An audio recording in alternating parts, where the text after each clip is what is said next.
Hi guys, hello, good morning. So today I wanted to really talk about integration. I have a bit of cold, so my voice might be a bit different. And I'm also having breakfast at the same time. If you hear children in the background, my kids are home, as everyone knows, it's still holiday, so they will be interjecting or they're playing, so you'll hear them in the background. Um, I want to talk about integration. What does it mean? The challenges, the joys, and all the integration, right? And what does that actually mean? So, for those who do not know, first of all, before I start, my name is Winifred. If you're new to this platform, you're welcome to this community. In this platform, I'm just sharing my experiences of living abroad, the things I had to do to be where I am, to integrate myself, and I am just hoping that my story really touches someone, or encourages someone, or gives someone a push, or give them watch out, so that they know what they have to do, for people who are just coming here or those who are just planning to come abroad, and even for those that are really living here, to see how they can better thrive. So again, back to my topic of integration, right? So for those who don't know, if you move to a country, especially a country where you don't speak the language. So, for example, I'll talk, for example, for us Africans, most of our countries were colonized by their former British or French colonies, right? So we speak French or English. So if you move to other parts of the world, in USA, you'll be okay because it's English. If you move to UK, those are English speaking, you don't have a problem. But to other parts of Europe, they speak and do everything in their local language, right? So you have the extra element of integrating, and that is not, it involves a lot of things, right? You have to learn the language, learn the culture, learn the system, so that's what I want to talk about. And normally in most countries, the governments have a program to integrate you. So as soon as you reach, you get registered, they enroll you, they give you a projector or a roadmap to integrate, right? And one of the first things for integration is really like taking an integration class, right? And in this class, you just talk about what the country is about, what's the history of the country, what are the responsibilities of being a citizen in that country, or when you live in that country, what are some of the things that are a clear knows, and what are some things that you need to do as a citizen, right? Or as you live in that country. But the biggest component of integration is actually learning the language. If you are in a country where you don't speak the language, right? And I don't know how it is, but here in Belgium, for example, we have what we call the community schools, where the government sends you to those schools. You still have to pay, but it's a very subsidized fee, and there you can learn the language too. So, as I mentioned before, you have the option of going to the community school at a subsidized fee to learn the language. But you find that a lot of people struggle with this option of, should I actually learn the language? Is it important? Do I need to integrate? And if I need to integrate, to what option, to what extent do I need to integrate, right? And I think this is a question that almost every migrant or someone who moves abroad has, right? Because first of all, learning a language is not easy. Learning a new language is not easy, especially if you move at a later stage in your life. Now, there are three different types of people who move abroad. Those who move in the mornings, if you're young, if you if you move when you're young, right? Maybe you move with your parents, or you came here before you were a teenager, when you're still a child. It happens that those people are still very flexible. Their minds are still empty. They're still trying to develop a form of who they are, right? Their selves are not yet fully defined. And of course, a person's self is defined through the environment which they say. So if you move them to another environment, there's a high chance that they'll easily assimilate, they'll make new friends easily, they'll learn the language, they will learn the culture faster, right? If you moved much later, let's say in your 20s, you already probably finished your school, let's say in your country of origin, and maybe you come here to upgrade yourself, to do a master's or something. You really have a little bit, you have your culture, you know who you are. For some, not for everyone. At that stage, It can still be possible, of course. You can still learn the language, you can still assimilate as well. But there's a little bit of some resistance because you have your own culture and now you have to shift to another culture, right? You know who you are, and you might have to redefine yourself during this integration process. So there seems to be some resistance that's come from within you that might make it a little bit a challenge, a little bit of push. You need to put in more effort than someone who is younger, right? You need to be intentional about this. You need to be aware that you're in a new place. You need to know the goal. You need to know why you have to actually learn this language. But for some people, again, it's not one shoe fits all. For some people, also at that age, it's still really as easy. And then there's that group that comes much later, right? You're in your 40s, you're in your 50s, and you decide to make a career change or move abroad in your 40s, right? At that stage, you have probably built your assets, you've built yourself. Maybe something happened, you have a new life change, and you have to move yourself. We have seen that for those people, it's much harder to integrate. Putting facts constant that for everyone it is difficult to integrate, to learn a new language, to change a new culture. But for those people, it's extra hard. They have to put in extra effort. They have to be more intentional. It will take longer to integrate, to reach where they actually want to be. So the question is, that's why it brings the question, why should I really, how much time do I need to put in this? Do I need to fully integrate into the system? To what extent can I integrate before I actually continue my life? Because for most times when people move, especially when you move in your 20s and in your 40s, people really have this career goal, right? I'm going to move there. So as I was saying, that for some people when they move in their 20s and their 30s, they really have like this career goal. Right? I'm going to move abroad. I'm going to find a job. I'm going to make this money and come back home. Or it's more of like they want to upgrade, right? And so there is that urge to hurry, to rush and do it fast and not spend so much time. So then integrating and learning a new language comes at a price of like, oh, I'm spending so much time. I need 2 hours, 2 years to learn a language, to learn the culture. I don't have time for that. I'd rather find a job now, make money now, send it home now, build a house now, or something like that. But one thing I would like to say is that there is no shortcut to life. Really. Of course, I do understand that different people have different goals in life. But if your goal is to really live long abroad, not just survive, but to live and to thrive, I think that learning a language and integration is one of the most important things that would lead you into achieving this journey, right? This goal. Now, learning a language is not just helping you to get a job, right? Because let's talk about it. You might find that there are a lot of jobs abroad, right? You don't need to actually learn the language to find a job, right? There are jobs of cleaning, there are care jobs, there are jobs for maybe working in a restaurant, washing, all those things that you might not verbally talk too much, and they might have a chance to take someone else who does not really speak the language. So, and I don't say that those jobs are bad, right? All jobs are good as long as they can pay your bills and you're comfortable and you're happy with it. No problem. Anyone should do anything they want to do as long as they're able to provide food on the table, right? But if your goal is to find a job that you're passionate about, that you love, or that is in line with something that you did at school, I would advise that you actually take your integration seriously, because it's only through integration that you open up your job search market, right? Because now, if you don't speak the language, so everyone who has migrated to that country that does not speak the language is competing for the same English speaking job, right? So you find that your job pool is so narrow. But if you learn the language, you open up your job pool to the locals, right? There'll be much more jobs to apply to. And you'll find that it might be easier to find a job, and also to find a job that is probably more skilled than working unskilled job that might maybe give you, I'm not saying it will, but might give you more fulfillment. It might you feel more like you're moving a step towards your career, right? So that's what I think.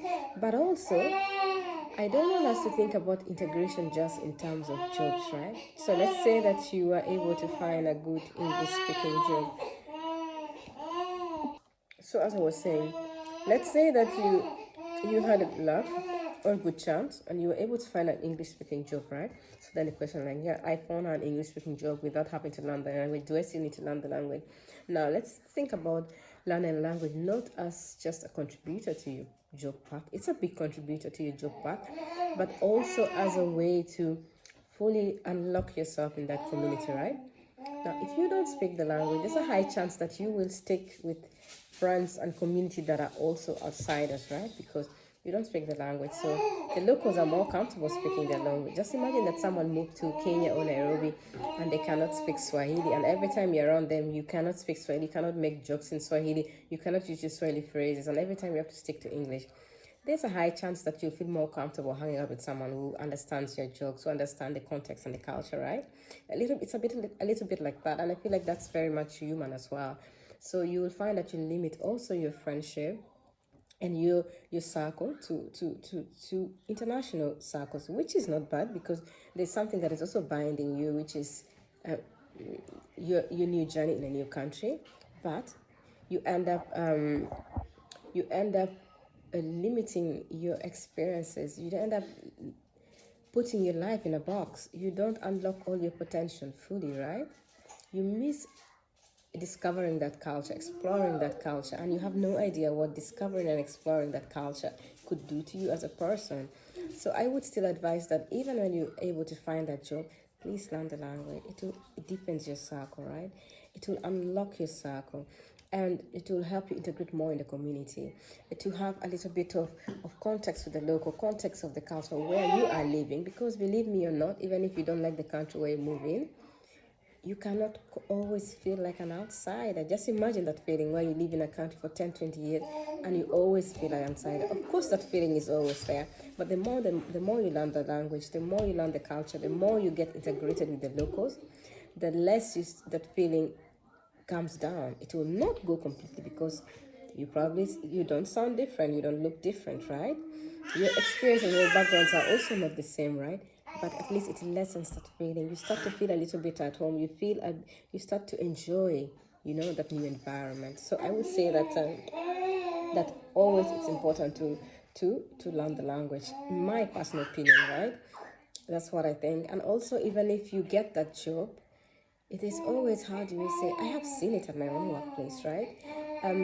If you don't speak the language, you find that at lunch break, those people end up staying with people that only speak English as well. There's no spontaneous lunch of guys, it's lunchtime, let's go at the cafeteria or something. And even when they're at the cafeteria, it's like we have an hour of lunch break, right? Because we have a restaurant, so you go pick food and all that stuff. You find that most people, when they're eating, they don't even say a word. Why? Because they're scared to make a mistake. They don't feel at home, right?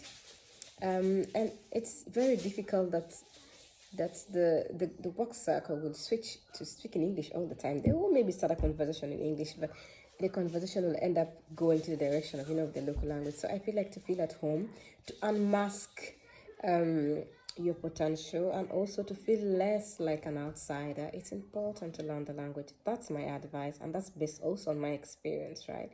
I knew from the beginning that it was important to learn the language, so I dived in it immediately, right?